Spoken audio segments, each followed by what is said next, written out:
Global food security is falling. Food is becoming more expensive. Gosh, we know that when we do each week in our shopping. The gap between secure and insecure nations, it's widening. And 8 of the top 10 most food secure countries are in the European Union. Ireland ranking 2nd in the world. But even in Europe, risks are growing, perceived and real, assessed as cybersecurity threats, animal diseases, high input costs, tighter margins for farmers, and food affordability pressures. Our food security is becoming more fragile, even in wealthier regions. Despite our export strength, Ireland faces several vulnerabilities. As I mentioned earlier, in horticulture, we import 83% of our fruit and vegetables. And animal feed. Ireland is only 36% self-sufficient in animal feed. We're heavily reliant on North and South America. And like so many other of you here listening, climate and environmental pressures are impacting globally. Soil degradation, extreme weather, flooding, plenty of examples.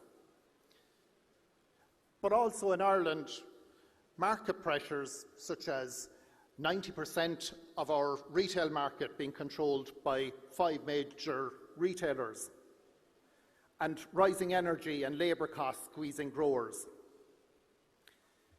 But without doubt, one of the biggest challenges, and it's not unique to us, it's in your country as well, it has to be generational renewal. Ireland has less than 4% of farmers under the age of 35, and the average age of a farmer is nearly 60 years of age. And that pattern is repeated throughout developed countries. Austria is a rare exception. Younger people have so many more career options than ever.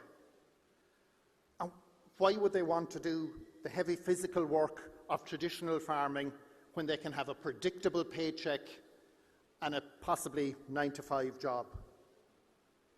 And this is where public spending and public policy really becomes critical. Ireland, we established a commission on generational renewal to address the challenges. And later this summer in July, we'll host a major EU conference on generational renewal. And that's to bring together farmers, policymakers, researchers, and for sure, younger people to shape the future of agriculture. Public policy must support early successional planning, land mobility, tax incentives for younger farmers, collaborative models for farming, education and support for women entering or expanding their role in farming. Succession, it isn't just a legal process, it's a critical cultural one. And families need the support and the direction to have an open conversation about the farm and its future. Later this year, Ireland will assume the presidency of the Council of European Union, and that will be at a decisive moment for agreeing the Common Agricultural Policy, or the CAP. And that presents a rare opportunity where Ireland will be able to shape or have a stronger input shaping Europe's food production strategy, supporting farmers, innovating funding and generational renewal policies.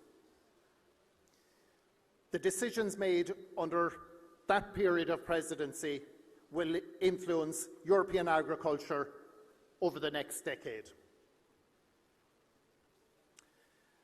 As I mentioned earlier, this is the International Year of Women in Farming.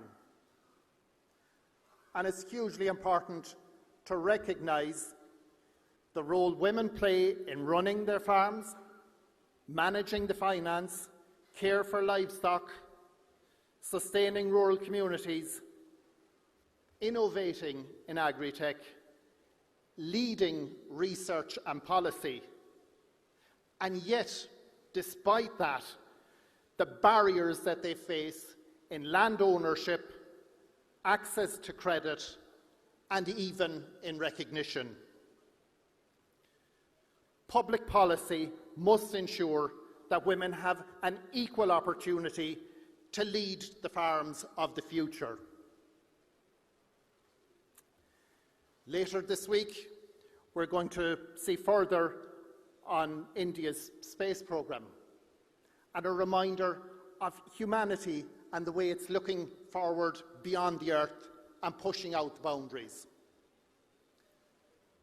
Farming will also have to push out the boundaries, with focuses on newer techniques in vertical farming, hydroponics, multi-storey livestock, GM crops, AI-driven precision agriculture, and so many other different ways. These innovations can help us to feed a growing global population. In conclusion, food security, it's not just a national issue, it's a global one. In Ireland, we feed far more people than live on our island. India, you feed 1/6 of humanity. Both our nations understand the critical truth. Without farmers, there is no food.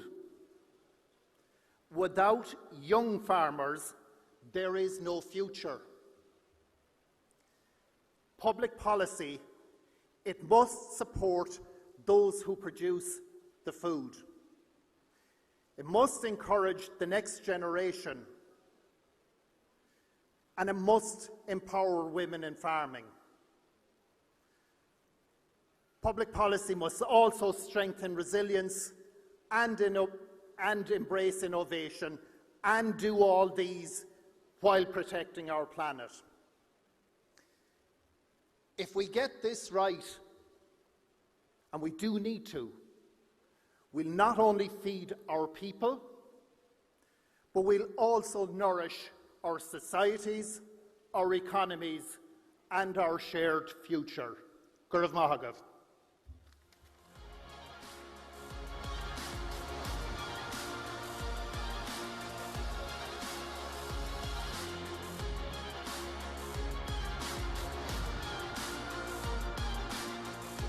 Thank you very much. Sentiment for young people in farming is something we can share right across the world. With that, ladies and gentlemen, we move on to our next session, which is next in mobility. My colleague Uday Pratap Singh is going to be in conversation with Mr. Aditya Goyal, who is the Chief Strategy Officer of Bhago Mobility.